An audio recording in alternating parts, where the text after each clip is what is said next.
Welcome in then to Extra Time. Thank you as always for your tweets. Ian and Craig with me. Craig, a lot of 66 points people have been tweeting over the last 48 hours. If Liverpool win the league next year with 90 points, will Craig use his Manchester United 66-point logic and argue that Liverpool have regressed by 9 points?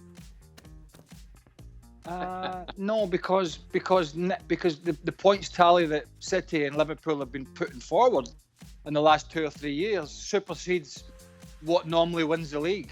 So no, because many seasons 90 points would actually win the league. As Mark Ogden explained yesterday, it usually takes around 70 points to get into the Champions League places, which I believe 66 is 4 off that. So no, I wouldn't. Oh, and by the way, Liverpool would still be winning the league. Yes, yes they would. Ian, do you think Premier League refs would be okay being mic'd up during VAR checks like we saw with the Portland-Cincinnati match last night? I can't see it happening. Not at the moment. It would be a lovely new addition and would make things quite interesting. But I just don't think yet that in England they're quite ready for that. And I think Mike Riley, who's the Supremo, I don't think he'd hear of it. Are they going to go to monitors next year, Ian? They've got to. I think they've got to because of the new directive from the International Board, or from FIFA, in fact, saying that is the expectation. So I don't think the Premier League can put their own interpretation. Yes, the referees in the stadiums will have to go to the monitors much more. And the referees mic'd up, though, would help, wouldn't it, Craig? It would make sense. In what sense? Well, that you know what's going on. If you're hearing when a referee Park, goes to the monitor, he's going to look at the monitor, he's going to look at the replays, and he's going to make a decision. Yeah, but he's speaking to Stockley Park at the time. You can hear what's going on. I think it just adds a little bit more to the whole experience, doesn't it? Not sure.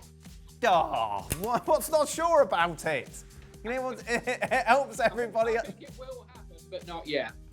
I like listening to the rugby referees. Yeah. So why is that different to football referees? I like rugby. Idiots.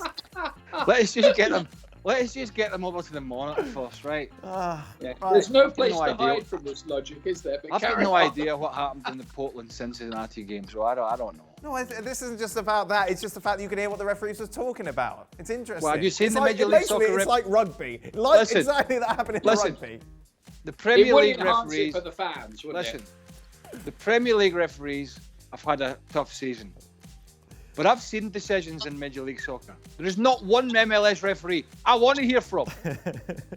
So, fair point. Craig, Danny Ings' turnaround this season after overcoming his injury problems has been remarkable. Can you think of any better comeback stories in recent years? And do you think he has what it takes to make it back to and start at a big club?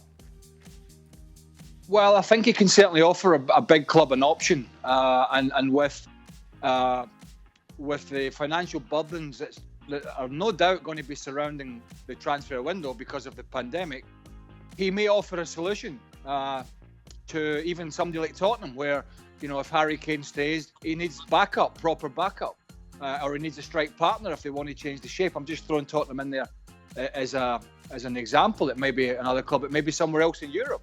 I'm sure Southampton want to keep him, but I think he can. To answer the first part of the question, or one part of the question, is a player that I've used and this analysis on quite a lot when we're talking about coming back from injury, is Aaron Ramsey.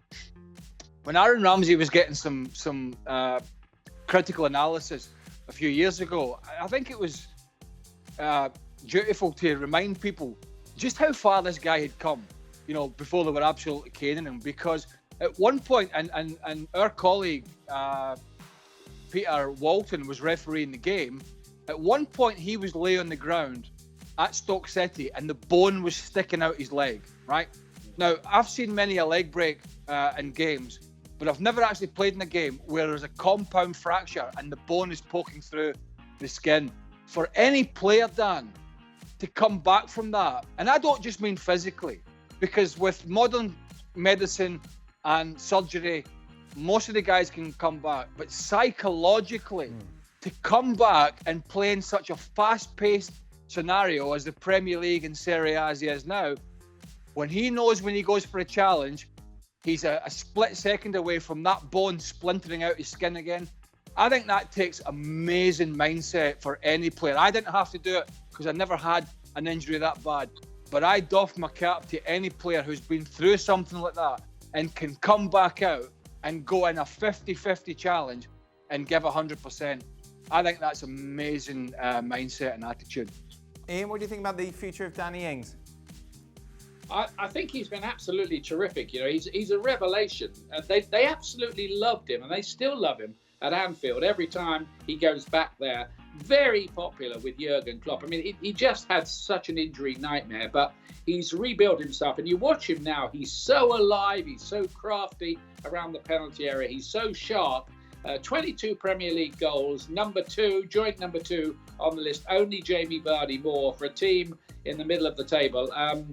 I think he's nobody's number two or standby anywhere. I think he'll want to play. He's missed so much of his career, and yeah, I think Craig's right. In this kind of depressed transfer market that we have coming up now, you could see Danny Ings signed by a Big Four club who might even want to play him. He wouldn't leave him around on the bench as sharp as he's been. Yeah, I should see him just back into the England setup even. Yeah, just quickly on that, and that's a good point, Ian, because with the Euros being a year late, if he has another season like that, clearly he's going to throw in, he'll be going.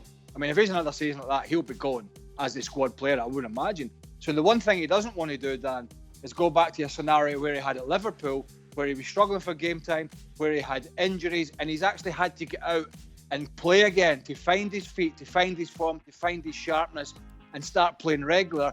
The worst thing he could do, for most players ahead of a big tournament, is make that move and then spend 50 or 60% of the season sat on the bench and miss out on the major tournament. Next question, which I think we already know the answer to. 66.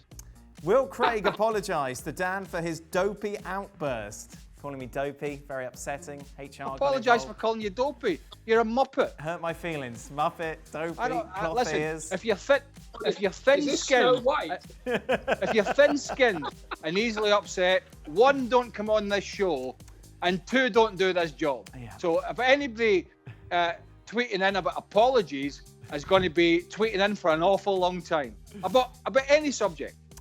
Final question, Ian. Would you like to share any sporting memory where the commentary crew went absolutely berserk during a game? Yeah, 1940s at Brentford. 1940 what do you mean by going berserk? So I suppose like where everybody in the box just went crazy. I imagine. I think. Well, yeah. What about the I time? made a huge. Yeah, I was commentating once on a game a few years ago, and I said that the Newcastle goalkeeper Mike Hooper, he was playing brilliantly, and I said this guy ought to know his angles, this goalkeeper, because he's got a degree in maths. And then I suddenly realised it was English literature. So I said, no, it was English literature. For the rest of the game, all I could hear was the people in the gallery laughing. And the co-commentator beside me could barely continue. He was in fits. So I didn't think it was that funny myself, but the people around me were unfit to continue. That's a good level. But I think what they're talking about. I love when you make a mistake and the director reminds you about it for the whole 90 minutes. Maybe for me, it used to be grammatical errors. But I remember. It's got to be when Ian went like that, Dan. You know what's coming here, don't you? No, I don't. Go USA! Had to be. That was the moment I was thinking of, Ian, of everyone going well, berserk. We did go. Well, yeah. I mean, we probably did go berserk in that moment. Yeah, we did. We did probably go berserk because the USA were going out of the World Cup 1 second, and the next second they were top of the group. So it was quite dramatic. So I would argue, on behalf of the Commentators Union, that we have the license to go berserk that day. But I think David Beckham mentions it as well when he scored that free kick against Greece, which guaranteed England a place in the Euros, that he just said the commentary box, literally, you could see it going crazy there as well. Yeah, I mean, I've How did he know? He could see it, use his eyes. Italian and Spanish commentators who you'd think they were fans. They're up punching the air and dancing around when you're trying to commentate beside them. But, they forget that they're supposed to be neutrals with a microphone. Right, Craig, what point did you want to make? David Beckham didn't know. Well, when David Beckham scored that free kick against Greece, the commentary gantry is a gantry, it's behind them. on the top of the stand. You can't see into it. Wow, he said that he saw them. We can't see them. Ian, we've been on that gantry at Old Trafford, right? It'd be hard to see up there, yeah. Right, you can't see it. And by the way, Barney, my dog's just come over. Oh, let's see Barney. Come on, let's have a look at Barney. No, he won't get up. He won't get up. Can you tilt the camera down? Can we see Barney? But he just reminded me. He come over to remind me that Man United had 66 points. Oh, thank you very much. Make sure you get that in. Tilt the camera down. You've got to see him. Oh, here we go. Oh, look at that body. Wow. Yeah, we don't want to see that. Where's the dog? No, here. Right. Come here. Poor dog dragged around. Come here. Who's that? Oh, Barney, don't want any of it. Up. Oh, there you go. Oh. Beautiful. Look at that. Look at that. He's got a heart after all. Well, thank you very much for watching ESPN on YouTube. For more sports highlights and analysis, be sure to download the ESPN app. And for live streaming, premium content, and let's not forget as well, ESPN FC 7 days a week. Subscribe to ESPN Plus.